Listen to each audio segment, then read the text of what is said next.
Hi friends, welcome to Lakshmi కథల హరివిల్లు. మనం ఇప్పుడు ఎద్దనపూడి సులోచనారాణి గారిచే రచింపబడిన కీర్తి కిరీటాలు అనే నవల గురించి చెప్పుకుంటున్నాం కదండి.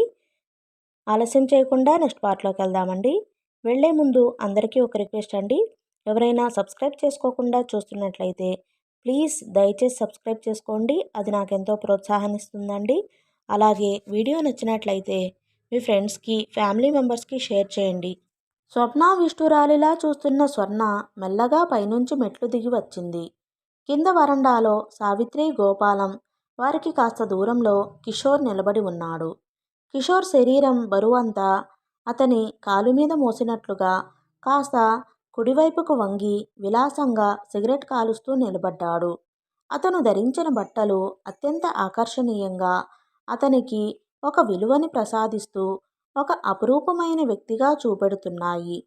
స్వర్ణ మెట్లెక్కి ఉన్న చెక్కగోడ మీద చేయి ఆనించి ఒక్కొక్క మెట్టే దాని నాణ్యతని పరీక్ష చేస్తున్నట్టుగా నిదానంగా దిగివచ్చింది.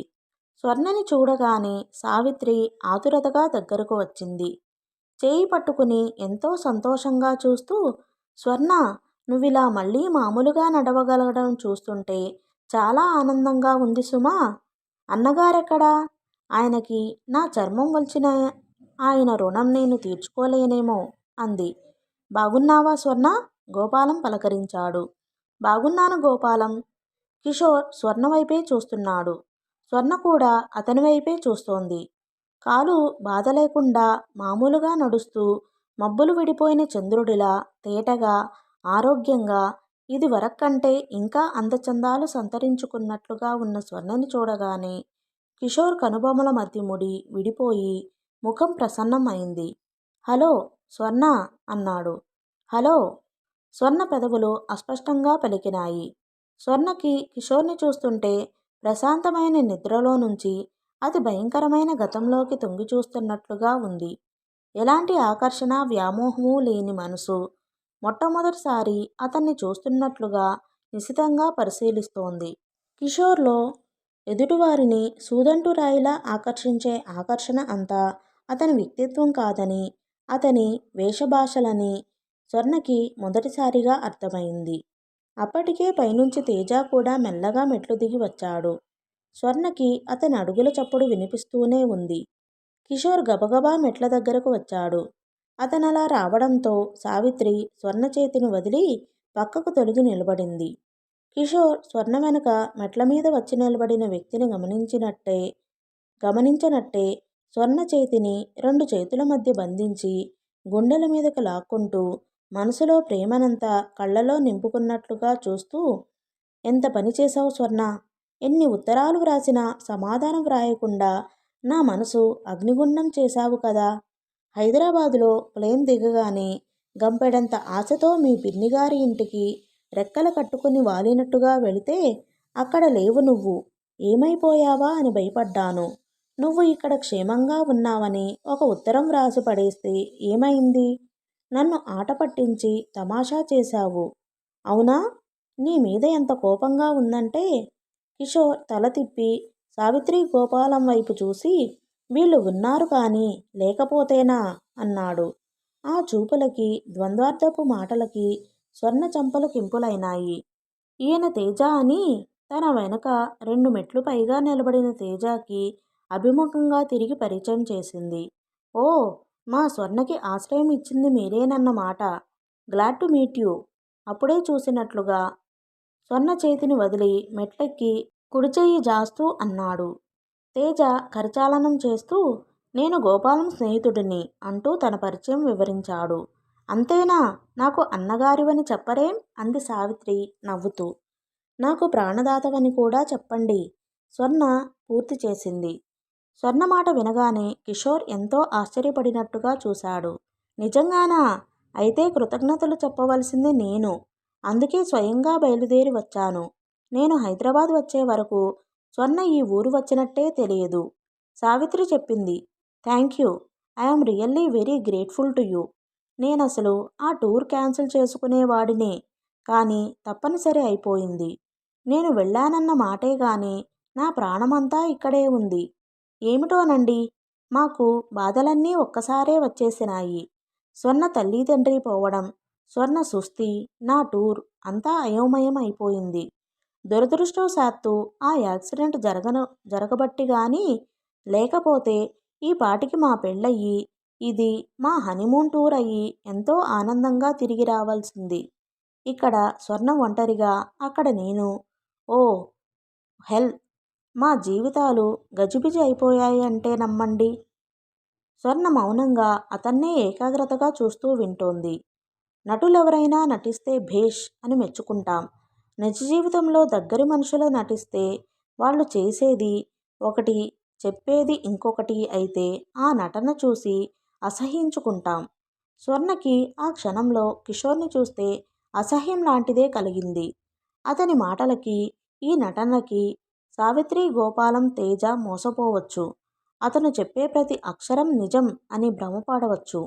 కానీ అతని నిర్లక్ష్యం తనని మృత్యుముఖంలోకి తరిమిన ఆ భయంకరమైన అనుభవం 1000 జన్మలకైనా మర్చిపోగలదా? తేజ అంతరంగంలో ఎలాంటి భావతరంగాలు సొల్లు తిరుగుతున్నాయో కానీ అతని ముఖం మాత్రం గంభీరంగా ఉంది. మర్యాద నిండిన స్వరంతో, పైకి పదండి, మీకు స్నానాల ఏర్పాట్లు చేసి వస్తాను అంటూ మెట్లు దిగాడు. నోనో, మిమ్మల్ని ఇంకా ఇబ్బంది పెట్టడం నాకు సబబు కాదు. స్వర్ణ డియర్, నీ సామాను సర్దుకో, మనం బయలుదేరి వెళదాం. క్విక్గా రెడీ అవ్వాలి. 10 నిమిషాల కంటే టైం ఇవ్వను. ఇప్పుడా? నేనా? అంది స్వర్ణ. అవును, ఏం? నాకు విజయవాడలో డాన్స్ ప్రోగ్రాం ఉంది. తెలుసు డియర్. హైదరాబాద్లో కాలు పెట్టగానే పేపర్లో చూశాను. సరిగ్గా సమయానికి అందుకోగలిగాను కదా అని ఆనందం వేసింది. డాన్స్ ప్రోగ్రాం ఉంటే దాని గురించిన ఏర్పాట్లు మనం చూసుకోవద్దు? ఈ పల్లెటూరులో కూర్చుంటే ఎలా? ఆ ఏర్పాట్లన్నీ జరిగినాయా? అయితే మరీ మంచిది. ఇప్పటికే నువ్వు ఇక్కడికి వచ్చి చాలా రోజులైంది. నేను వచ్చిన తర్వాత కూడా ఆయన్ని కష్టపెట్టడం భావ్యం కాదు, నచ్చ చెబుతున్నట్లుగా అన్నాడు. స్వర్ణ చెయ్యి మెట్లకోడని గట్టిగా పట్టుకుంది. నేను ఎక్కడికి రావాలి కిషోర్? వచ్చి ఎక్కడ ఉండను? నాకు ఇల్లేది? What nonsense! నా ఇల్లు నీది కాదా? నీ ఇంటికి రావడానికి మంచి రోజులు వచ్చాయా? అప్పుడు మంచి రోజులు కావన్నావుగా? కిషోర్ ముఖంలో ఆగ్రహం పొంగులా వచ్చి తగ్గింది. అదంతా అమ్మ చాదస్తం. కాబోయే భార్యాభర్తలు ఏదో చెడు జరుగుతుందని ఆవిడ భయం. అందుకే నేను నీకు అప్పుడే ఎన్నోసార్లు మనం గప్చుప్గా రిజిస్టర్ మ్యారేజ్ చేసుకుందామని చెప్పాను. నువ్వే వినలేదు. నువ్వు నా మాట వింటే ఈ బాధలేవీ ఉండేవి కావు. ఆంటీ ఎక్కడుంది? ఇంకెక్కడుంటుంది? నేను రాగానే హైదరాబాద్ వచ్చింది. ఇప్పుడు అసలు ఆవిడ కూడా నాతో వచ్చేదే. ఒంట్లో బాగాలేదు. నేను నిన్ను తీసుకువస్తానని చెప్పి వచ్చాను. నువ్వు ఎంత త్వరగా రెడీ అయితే మనం అంత త్వరగా తిరిగి వెళ్ళవచ్చు. 1 గంట విజయవాడలో ఆగుదాం. ఆ క్లబ్ వాళ్ళని కలుసుకుని ఆ ప్రోగ్రాం ఏర్పాట్లేమిటో కనుక్కుంటాను స్వర్ణ. నువ్వు మళ్ళీ మొదటిసారిగా ఇస్తున్న ఈ ప్రోగ్రాం అత్యంత అద్భుతంగా జరిగేట్టు చూసే బాధ్యత నాది. సరేనా? స్వర్ణ మనసులో పగ్గాలు తెంచుకుని ముందుకు ఉరకబోతున్న కోపాన్ని, ఆవేశాన్ని బలవంతంగా ఆపింది. స్వర్ణ సామాన్లు సర్దుకునే లోపల మీరు 1 కప్పు కాఫీ తాగుదురు గాని పైకి రండి. గోపాలం, వాళ్ళని పైకి తీసుకువెళ్ళు అనేసిన తేజ అక్కడ నుంచి వంట ఇంటి వైపు వెళ్ళిపోయాడు. గోపాలం, కిషోర్, సావిత్రి పైకి వెళ్లారు. వాళ్లతో పాటు స్వర్ణ పైకి వెళ్ళలేదు. పరధ్యానంగా అక్కడే నిలబడిపోయింది. కొద్దిసేపయిన తర్వాత వంట ఇంటి వైపు నుంచి వచ్చిన తేజ మెట్ల దగ్గర నిలబడిన స్వర్ణని చూసి పైకి వెళ్ళబోతున్న వాడల్లా ఆగాడు. స్వర్ణ, నేను నీకు ఆ రోజునే చెప్పాను. నువ్వు ఇక్కడ ఉండడం గురించి ఎవరైనా ఏదైనా అంటే భరించలేను. నీకు తెలియదేమో, కొన్ని విషయాల్లో నేను ఎంత ఓపికమంతున్నో, కొన్ని విషయాల్లో అంత ఆవేశపరుడిని. దయవుంచి నా ఆవేశం రెచ్చగొట్టొద్దు. మన పరిచయానికి ఒక అసహ్యమైన సంఘటన ముగింపు కానీయకు. అతను రమ్మంటున్నాడు. నువ్వు వెళ్ళిపో. మీ ఇద్దరూ ఇక్కడ ఏదైనా అనుకోవడం నేను వినలేను. తగ్గుస్వరంతో అనేసిన అతను చకచకా పైకి వెళ్ళిపోయాడు. స్వర్ణ ముఖంలో రకరకాల భావాలు మెలికలు తిరిగినాయి. ఆ క్షణంలో తన జీవితానికి పరీక్షా సమయం వచ్చినట్లుగా అనిపించింది. ఈ సమస్య తనది. మంచో చెడో తన తెలివితేటలు, తన అనుభవంతోనే ఇది పరిష్కరించుకోవాలి. స్వర్ణ దృఢ నిశ్చయానికి వచ్చిన దానిలా వచ్చినంత మెల్లగా మళ్ళీ పైకి వెళ్ళిపోయింది. పైన కాఫీలు తాగిన తరువాత సావిత్రి గోపాలం ఎక్కువసేపు కూర్చోలేదు. రత్తమ్మ ఎక్కడా? ఒకసారి పలకరించి వస్తాను అంటూ సావిత్రి, డ్రైవర్ కాఫీ తాగాడో లేదో కనుక్కుంటాను అంటూ గోపాలం, పద మీ ఫారెన్ విశేషాలు చెబుదువు గాని అంటూ తేజ ఒకరి వెంట ఒకరు ముగ్గురూ కిందకి వెళ్ళిపోయారు. కిషోర్ సిగరెట్ తీసి వెలిగించాడు. స్వర్ణ బయట కొంగు అంచు మెలితిప్పుతూ ధైర్యం తెచ్చుకోవడానికి తన మనసులో ఉన్న మాట తడబాటు లేకుండా స్పష్టంగా అతనికి తెలియచేయటానికి సంసిద్ధురాలు అవుతోంది. కిషోర్ స్వర్ణని క్రీగంట చూశాడు. ఆ ముఖంలో అస్పష్టంగా కనిపిస్తున్న అసంతృప్తిని కూడా గమనించాడు. అతను స్వర్ణని మెట్ల మీద చూసిన క్షణంలోనే ఇలాంటిదేదో జరుగుతుందని పసిగట్టాడు. తనని చూడగానే స్వర్ణ కళ్ళు ఆనందాతిశయంతో మెరవనప్పుడే అతనికి అనుమానం కలిగింది. కానీ అదేమీ పైకి ప్రదర్శించలేదు. ఇది పరాయి ఇల్లు. ఈ తేజ రాజ్యలక్ష్మి కొడుకు అని కూడా అతనికి తెలుసు. స్వర్ణ ఇక్కడికి కాకుండా ఇంకెక్కడికి వెళ్ళినా అతని ప్రాణం హాయిగా ఉండేది. ఇందిరమ్మ గారు ఏ విషయంలో తనని హెచ్చరించిందో అది జరగనే జరిగింది. కానీ ఒకటే తేడా, అది రాజ్యలక్ష్మి ప్లాను కాకుండా విధి జరిపిన చిత్రంగా జరిగింది. లేకపోతే ఎక్కడ స్వర్ణ, ఎక్కడ గోపాలం స్నేహితుడు తేజ?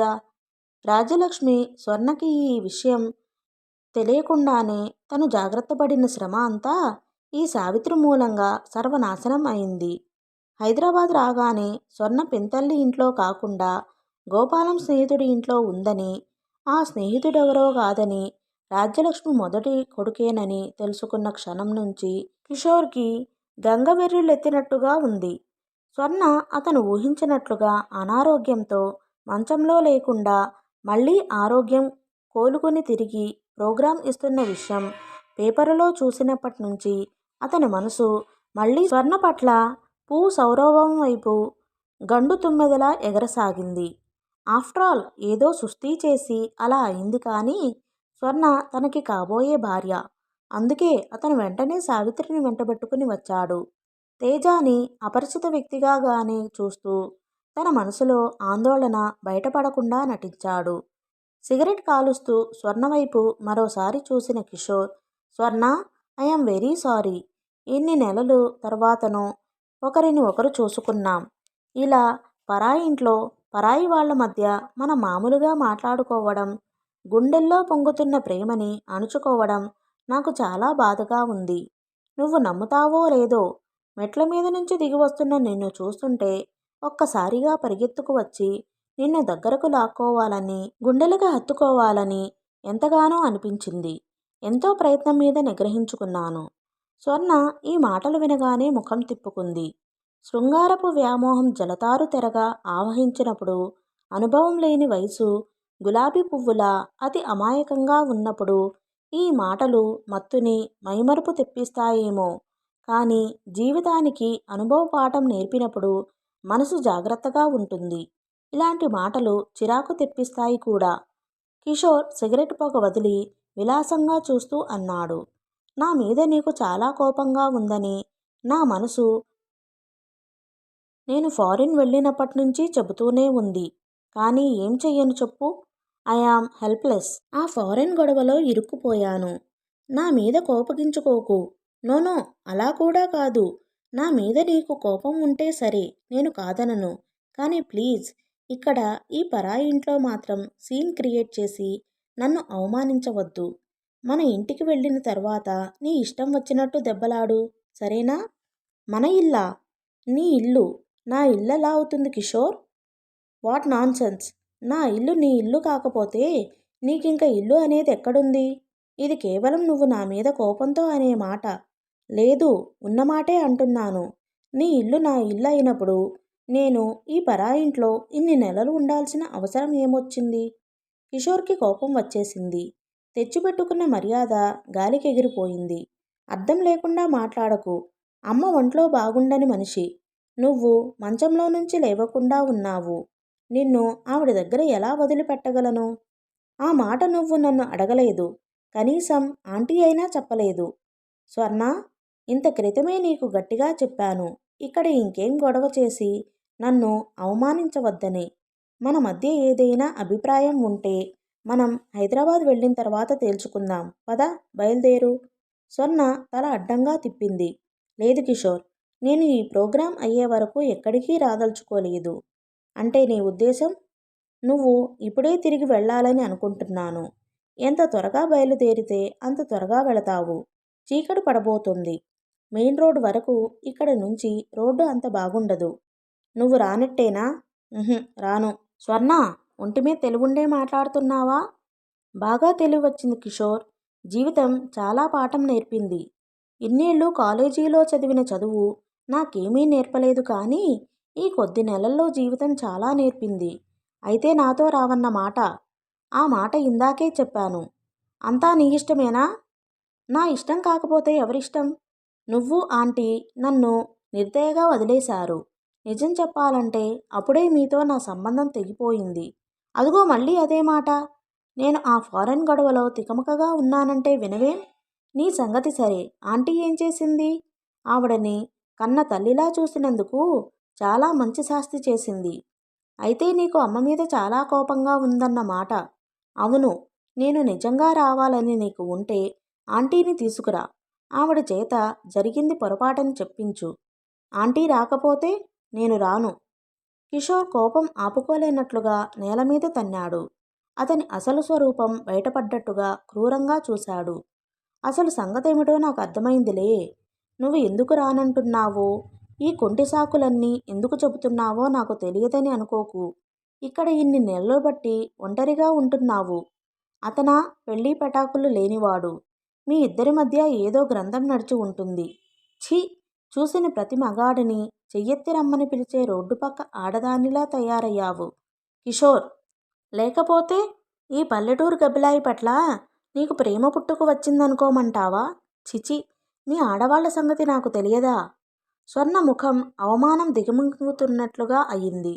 కిషోర్ రెట్టించాడు. నేను రాగానే వెలవెలబోతున్న ముఖంతో వచ్చిన నిన్ను చూడగానే నాకు అనుమానం వచ్చింది. ఏం, నా మాట కాదనగలవా? అవును కిషోర్, అవును. పని మనిషితో, ఆయాలతో సంబంధం పెట్టుకునే నీలాంటి మగాళ్ళని, స్త్రీని స్త్రీగా చూసి గౌరవించే వాళ్ళు ఉన్నారని చెప్పినా అర్థం కాదు. ఇదే నీలాంటి మగవాడైతే ఆడదాని ఒంటరితనాన్ని, నిస్సహాయత్వాన్ని దోచుకోకుండా వదలడు. అతను నీలాంటి వాడు కాదంటే నువ్వు అంగీకరించవు, ఆవేశపడతావు కూడా. కిషోర్ స్వర్ణ విసిరిన విసుర్లకి క్షణంసేపు తెల్లబోయినట్లుగా చూశాడు. నువ్వు ఇదివరకటి స్వర్ణవు కావు సుమా. చాలా మాటలు నేర్చావు. జీవితం నాకు చాలా నేర్పించిందని చెప్పానుగా. అనవసరంగా మాటలు పెరిగిన కొద్దీ నీ పట్ల ఉన్న కోస్తో కూస్తో గౌరవం కూడా పోతుంది. వెళ్ళు, వెళ్ళి ఆంటీని తీసుకురా. సరే, వెళ్తున్నాను. కానీ ఒకటి మాత్రం గుర్తుంచుకో. నువ్వు నా కాబోయే భార్యవి. నీ మీద నాకున్న హక్కుని నేను తేలికగా వదిలేస్తానని మాత్రం అనుకోకు. నువ్వు రానంటే రప్పించే మార్గం ఏమిటో నాకు తెలుసు. ప్రోగ్రాం అయిన తర్వాత నిన్ను ఇక్కడ ఒక క్షణం కూడా ఉండనియ్యను నేను.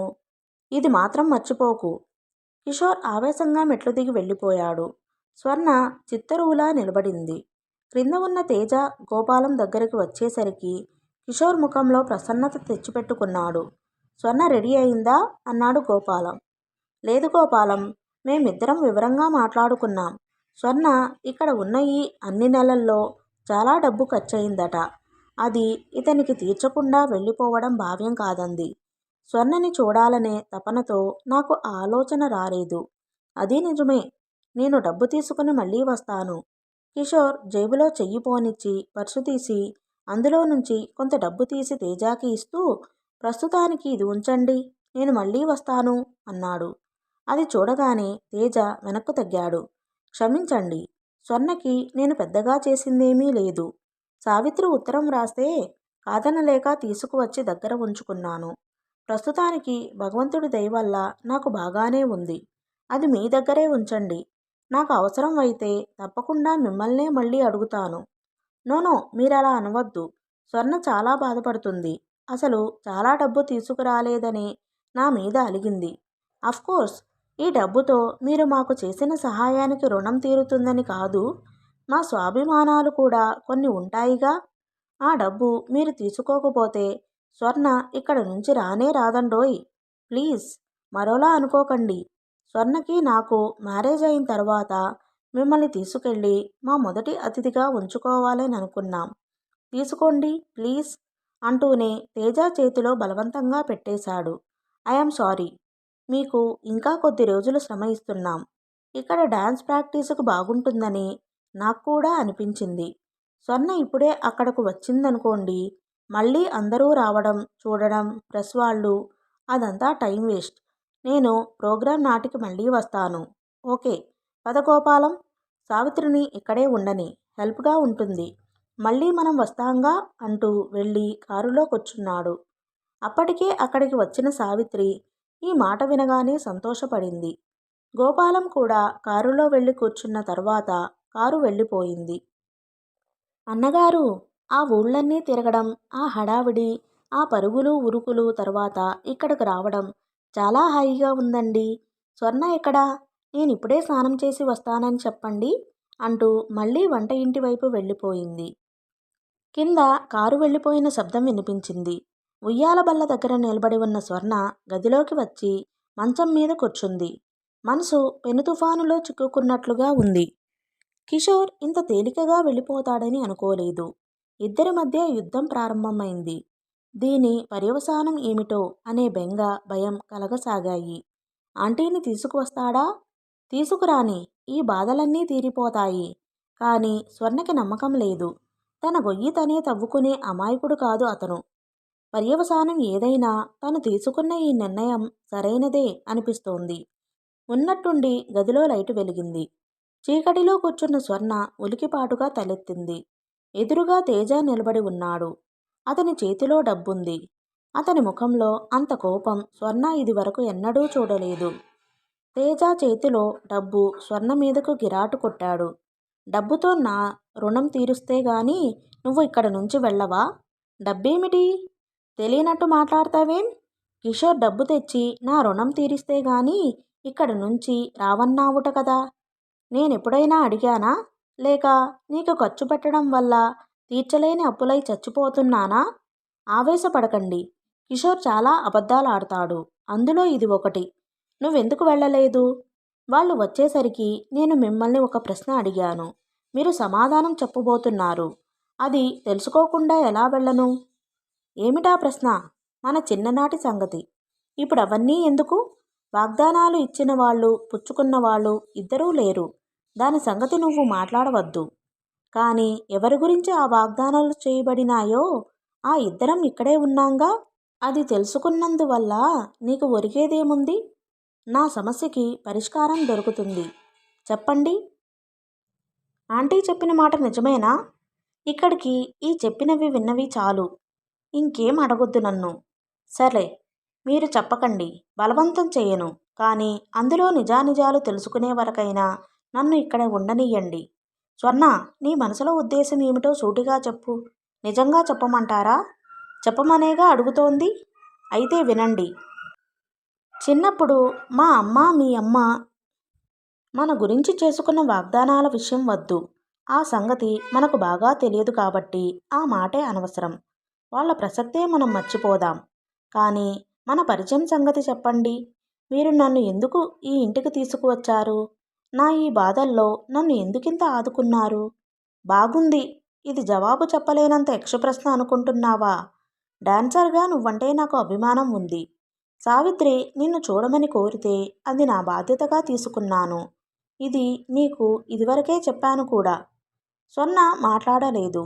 తేజ యుక్తిగా తన తర్కాన్ని జయించి నోరు మూయించాడు. అంతేనా? అంతకంటే ఇంకేం లేదా? అస్పష్టంగా అంది. ఇంకేమైనా ఉన్నట్లు నేనెప్పుడైనా ప్రవర్తించానా? స్వర్ణ, ఈ ముసుగులో గుద్దులాటంటే నాకు అసహ్యం. మనసులో ఉన్న మాట సూటిగా చెప్పుకోవడం చాలా మంచిది. నీ మీద నేను ఎన్నడూ ఆశలు పెంచుకోలేదు. నువ్వు ఎప్పటికైనా వెళ్ళిపోతావని నాకు తెలుసు. పెళ్లి పట్ల నీకెలాంటి ఊహలున్నాయో నాకు తెలియదు.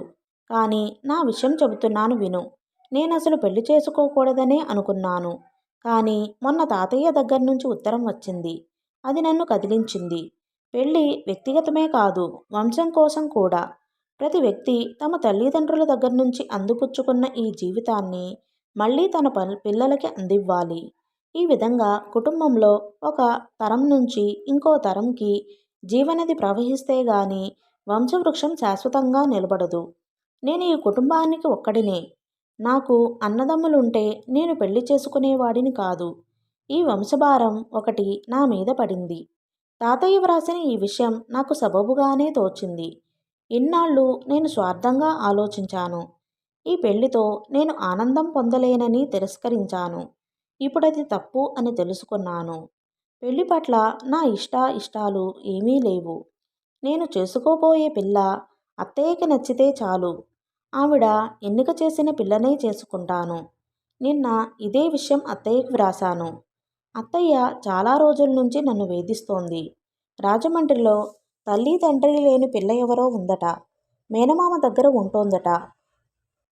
వాళ్లతో మాట్లాడి వీలైనంత త్వరలో లగ్నం పెట్టించి ఉత్తరం వ్రాయమని వ్రాశాను. స్వర్ణ, మన ఇద్దరం ఇలా ఒకటిగా ఉన్నా నేనెప్పుడూ జాగ్రత్తగానే ఉన్నాను. ఎందుకో తెలుసా? నువ్వు ఎప్పటికైనా వెళ్ళిపోతావు. మనిద్దరి జీవితాలు కలవవు అని. అవి ఉత్తర దక్షిణ ధృవాలని నాకు బాగా తెలుసు. నువ్వు అడిగిన దానికి ఇదే నా సమాధానం. తేజ ఇక తర్కం భరించలేనట్లుగా అక్కడి నుంచి వెళ్ళిపోయాడు. అతను ఆ గదిలో నుంచి గబగబా అవతలికి వచ్చి వరండా దాటి వెళ్ళబోతుంటే అక్కడున్న ఉయ్యాల బల్ల అంచుకి అలంకారప్రాయంగా ఉన్న హంసరెక్కలకి లాల్చీ కొన చిక్కుపడింది. తేజ అది చిరగకుండా మెల్లగా విడిపిస్తున్నాడు. గదిలో నుంచి స్వర్ణ ఏడుస్తున్న ధ్వని వినిపించింది. అతను అలాగే నిలబడిపోయాడు. లాల్చీ అంచును విడదీసిన అతను స్వర్ణ ఏడుపు వినగానే వెనక్కు తిరిగి స్వర్ణ దగ్గరకు వెళ్లాలని ప్రయత్నిస్తున్న పాదాలని బలవంతంగా మెట్లవైపు తిప్పాడు. మెట్లు దిగి వస్తుంటే అతనికి లోలోపల అనిపించింది, నేను కాస్త మనసుకి నిగ్రహం తెచ్చుకుంటే మా ఇద్దరి జీవితాలు శాశ్వతంగా సుఖంగా ఉంటాయి. ఇక్కడ నుంచి వెళ్ళిపోయి కిషోర్ని చేసుకుంటే స్వర్ణ కొన్నాళ్లకి మెల్లగా తనే మర్చిపోతుంది. ఆ రాత్రి తేజ పడుకోబోతుండగా రత్తమ్మ ఒక కవరు తెచ్చి ఇచ్చింది. తేజ దాన్ని తీసి చూశాడు. లోపల ఒక కాగితం ఉంది.